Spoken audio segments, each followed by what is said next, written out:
Assalamualaikum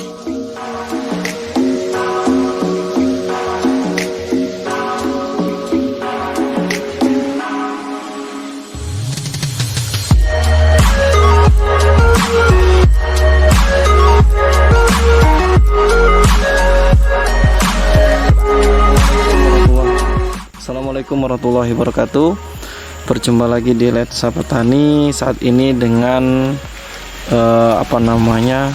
orang lumayan senior lah di bidang perjagungan. Dengan Pak Sinten? Pak Karidi. Pak Karidi, tinggalnya di Tajo Pecah. Di Tajo Pecah juga.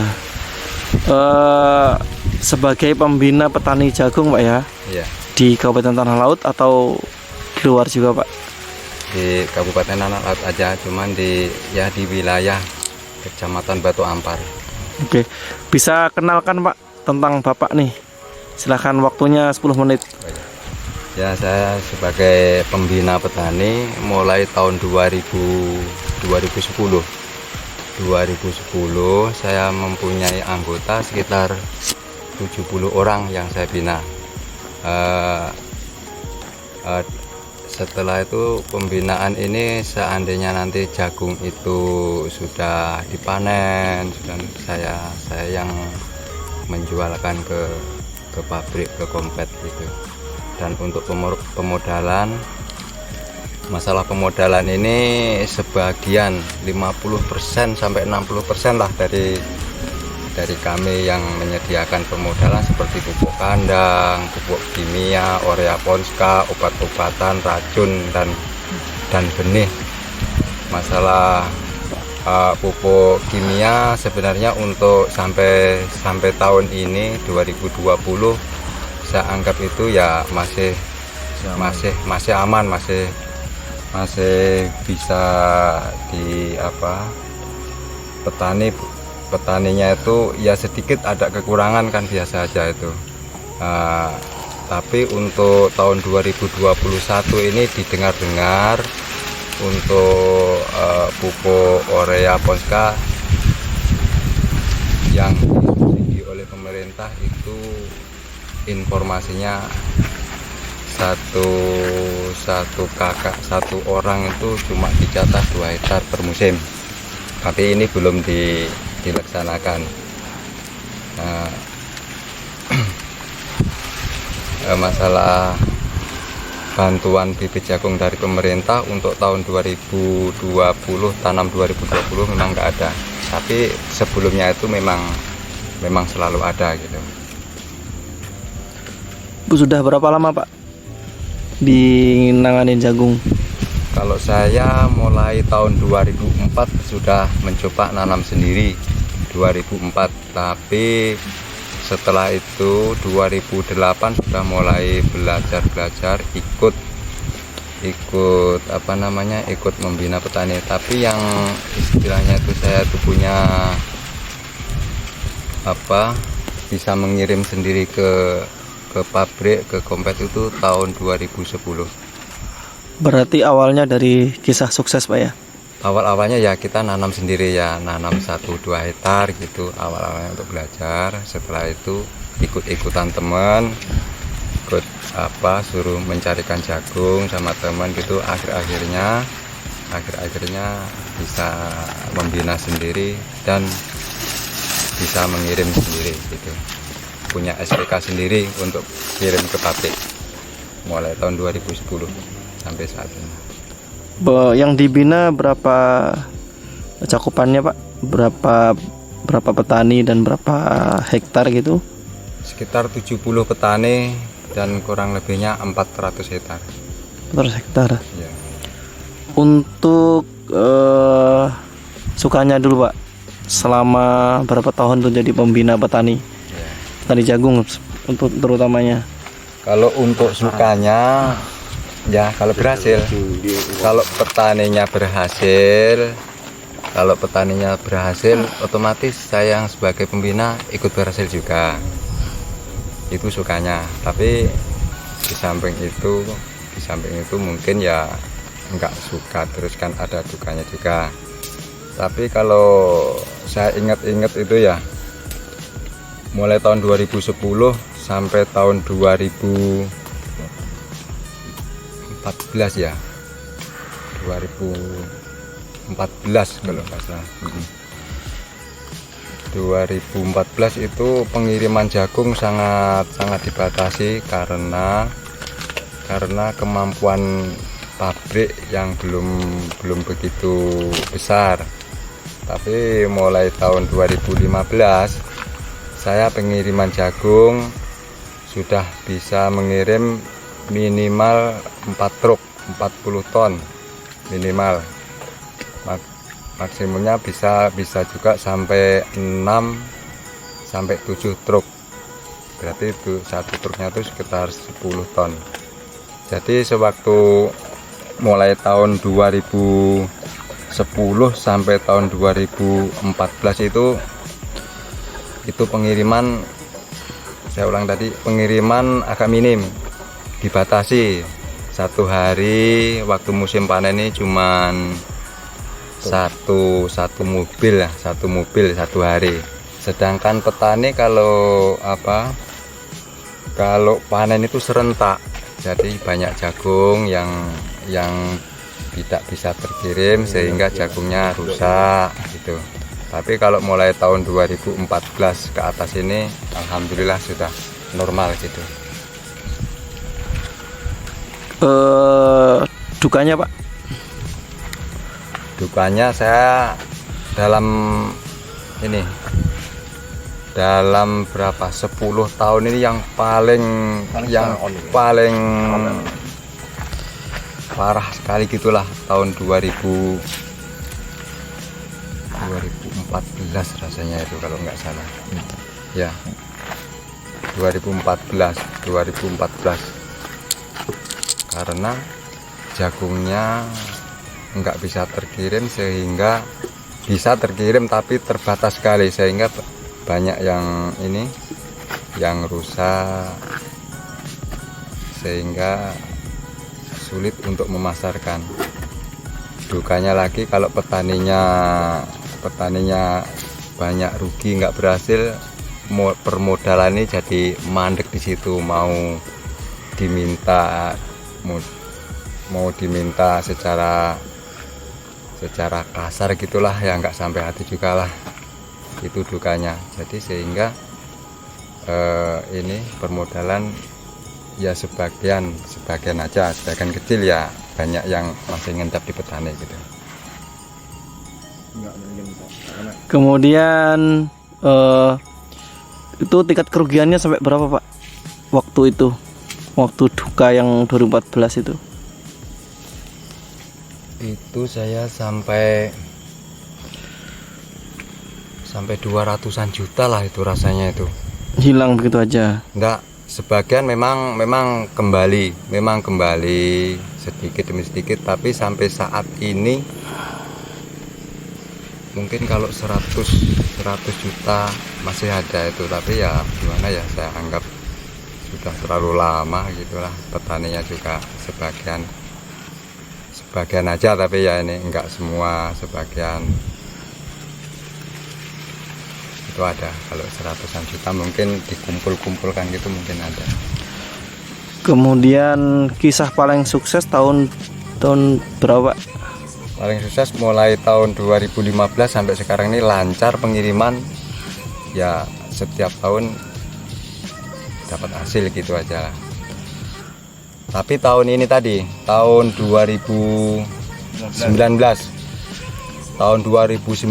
itu pun termasuk parah sekali itu. Kemarau panjang? Bukan, karena ada serangan ulat petaninya banyak yang rugi, kami pun juga ngikut rugi gitu. Ini terus terang aja, seperti Pak M. Sutriyono ini tahun 2019 tanamannya waktu itu 53 hektar tahun 2019, karena per hektarnya itu rata-rata cuma 3,5 ton aja rata-rata itu, padahal jagung ini paling minim itu harus 6 ton baru dapat hasil. Kalau 3,5 ton itu sudah 2,5 ton ruginya per hektar, dikalikan 53 hektar. Sekarang masih ngendap untuk tahun 2019 itu 300 juta 300 ya, 340 juta 53 hektar tuh yang belum terkembali ke modal, yang masih masih ngendap, belum bisa kembalikan ini. Mudah-mudahan lah untuk tahun 2021 yang mau panen ini kan panennya tahun 2021 ini. Mudah-mudahan sedikit demi sedikit bisa mengembalikan modal gitu harapannya. Panen harganya mahal. Kemudian paling sukses tadi kan belum dikasih tahu Pak. ya. Pernah untung seberapa Pak? Penting nih Pak untuk menyemangati para petani atau para pembina petani atau orang yang punya uang tapi nggak mau ngemodalin. Nah, Tahun 2017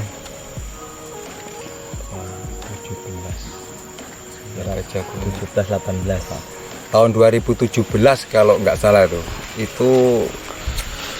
itu harga jagung lumayan bagus. Saya beli jagung ke petani, jagung basah itu sampai 3.500. Jadi tahun 2017 itu yang paling sukses. Yang membeli seperti saya ini ya mendapat hasil, petaninya pun berhasil juga tahun 2017. bisa sebut Pak nominalnya Pak, modalnya berapa? Nah, nggak apa-apa buat kisah sukses untuk nyemangati petani-petani Pak ya. Standar tonase per hektarnya dapat berapa? Dengan harga segitu nanti kan pengusaha akan ikut. Kalau Modal per dibilang hektar segini, segini. per hektar itu modal petani ini sebenarnya kalau nggak kena serangan ulat itu, kisarannya itu 1 hektar sampai pasca panen itu 13 sampai 14 juta. Termasuk sewa tanah. Termasuk sewa tanah. Oke. 13 sampai 14 juta gitulah. Ya, kalau minimal suksesnya Kalau dapat 7 ton gitu aja ya. 7 ton berarti berapa tuh Pak? 7 ton kalau di harga basahnya itu petani itu nggak usah muluk-muluk. Petani itu diminta harga 3.000 gitu aja. 21 juta kan kalau harganya 3.000. Dipotong antara 14 juta kan masih berapa? 7 juta ya. 7 juta. Tinggal kali 60 Pak Sudrono tadi. Ya, itu kalau harganya 3.000, tapi ini yang tahun 2019 tadi musim tanam pertama itu kadar air 30. Soalnya saya membeli jagung ukuran dengan kadar air 30. Musim panen pertama saya masih beli harga 3.000. Setelah itu karena harga pasar menurun sampai dengan kadar air 30 sampai harga 2.300 kalau nggak salah. Tapi itu petani itu cuma menyediakan jagung, itu yang memipil itu yang membeli. Jadi cuma menyediakan menumpuk di lahan gitulah. Yang penting mobil bisa masuk gitu. Jadi kalau kesuksesan saya sebagai pembeli atau pembina petani jagung langsung membeli mulai tahun 2015 sampai tahun 2019 ya, 2019. Tapi satu kali yang gagal 2019. Berarti yang sukses mulai tahun 2015 sampai 2018. Kalau lahan seperti yang 60 hektar ini kan targetnya 1 hektarnya berapa tadi? Targetnya 7 ton gitu aja lah, nggak usah muluk-muluk. Apalagi dapat 9 ton, dapat 7 ton sudah berhasil petani itu. 7 ton udah berhasil, itu 60 hektar tuh bisa Avanza kebeli Pak ya? Bisa. Yang penting dapat 7 ton, harganya pun jangan terlalu anjlok gitu. Harga pasar lah, harga standarnya 3.000. Kalau 3.000 bisa dikalikan aja udah. Anggaplah 5.000 satu hektar kali 60 sudah 300 jutaan. 60 kali 7, 420 Pak. 7 kali 6 ya 420 juta. Itu kalau 5, misalkan 5 gitu aja. 5 juta 1 hektarnya. Keuntungan kali 6 300 juta. Itu kalau 7 ton, kalau 9 ton angel. Ngitungnya angel. Kebayang. Merdeka. Tapi kalau kemarin kan waktu kena serangan ulat itu cuma dapat 3,5 ton rata-rata per hektar. 3,5 ton, harganya musim panen kedua anjlok. Itu harga pasar, bukan istilah pabrik atau pedagang yang memainkan harga, enggak, memang harga pasar. Anjlok ke berapa Pak nilai harga itu? Nilai harga itu kalau membeli ke petani itu sampai 2.100 kok satu kilonya. Itu yang basah, kadar air 30 tadi. Oke, sekarang harapannya ke pemerintah dan pihak-pihak terkait petani jagung nih. Apa Pak disampaikan uneknya aja? Ini bisa setengah jam nih. Oh Pak, ayo. Gak apa-apa Pak, enggak ditangkap Pak. Biasa sampai neng dinas pertanian dulu Pak. Iya.